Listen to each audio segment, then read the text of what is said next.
దేవుని పరిశుద్ధమైన ఘనమైన నామానికి మహిమ కలుగును గాక. మీ అందరికీ నా శుభములు తెలియజేస్తూ ఉన్నాను. నిన్నటి దినాన ఇశ్రాయేలు యొక్క 12 గోత్రములు ఎలా ఏర్పడ్డాయి, ఎవరి ద్వారా మరి ఆ దీవెనలు వారికి సంక్రమించాయి, వారు ఎవరి కుమారులు అనే విషయాన్ని మనము ధ్యానము చేస్తాం. ఈ దినాన ఇశ్రాయేలు గోత్రానికి మొదటివాడైన మరి లేయాకు యాకోబుకు పుట్టిన మొదటి కుమారుడైన రూబేనును గురించి ధ్యానము చేద్దాం. రూబేను అను మాటకు ఇదిగో కుమారుడు పుట్టాడు చూడండి అని అర్థము. మరి రూబేను ఒక మంచి లక్షణము కలవాడుగా మరి బైబిల్ గ్రంథంలో మనకి కనబడుతూ ఉంది. రూబేను తన తమ్ముడైనటువంటి యోసేపు మరి యోసేపును అందరూ కలిపి వారి తమ్ముళ్ళు అన్నలు అందరూ కలిపి యోసేపును మరి చంపాలని ప్రయత్నిస్తూ ఉన్నప్పుడు వద్దు, అలా చేయడం పాపము అని చెప్పి మరి వారిని నివారించినట్లుగా ఒక మంచి స్వభావము కలవాడుగా మనకి బైబిల్ గ్రంథంలో కనబడుతూ ఉంటాడు.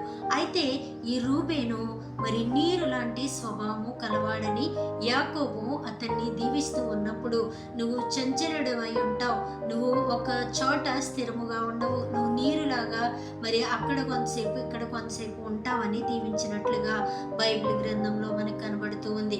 అయితే ఈ రూబేను విషయంలో మరి ఒక పాపము జరిగినట్లుగా బైబిల్ గ్రంథంలో రాయబడి ఉంది.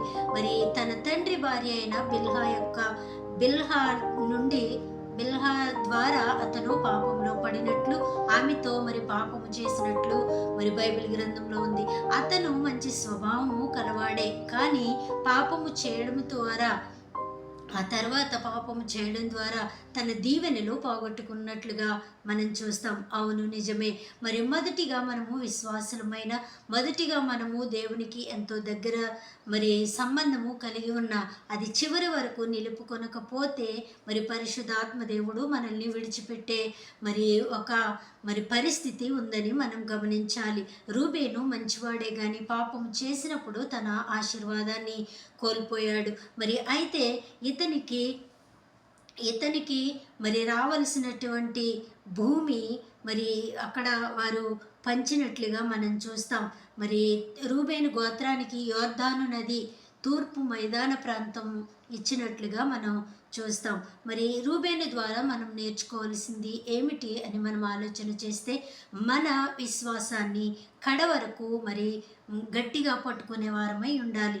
మధ్యలో తొలగిపోయి అనేక రకాలైనటువంటి ప్రలోభాలకు లొంగిపోయి మరి అలాంటి చంచలమైన మనస్తత్వము నీరులా ఒక చోట నుంచి మరి ఒక చోటికి వెళ్ళిపోయేటువంటి మరి ఆ స్వభావాన్ని కలిగి ఉండకూడదని పరిశుద్ధాత్మ దేవుడు మనందరినీ కూడా కోరుకుంటూ ఉన్నాడు.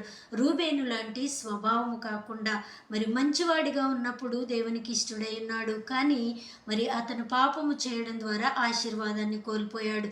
మనం మంచివారమే అని మనం తలస్తూ మరి దేవునికి దూరస్థలముగా ఉంటూ మన స్వభావాన్ని మరి మన విశ్వాసాన్ని మరి పట్టుకుని ఉండకుండా చంచలమైనటువంటి మనసు గలవారమై ఉంటే దేవునికి దూరస్థులమే. మరి ఈ మాటల ద్వారా మనము నేర్చుకోవాల్సినది ఒక్కటే, మన విశ్వాసాన్ని కాపాడుకోవాలి, మన పరిస్థితిని మనము చక్కబెట్టుకోవాలి. మరి చంచలమైన మనసు మనం కలిగి ఉండకూడదని ప్రభు కోరుకుంటున్నాడు. అలాంటి మంచి జీవితం మనందరమును కలిగి ఉండులాగున పరిశుద్ధాత్మ దేవుడు మనందరికీ సహాయము అనుగ్రహించునుగాక. కృప మనందరికీ తోడైండునుగాక. ఆమెన్.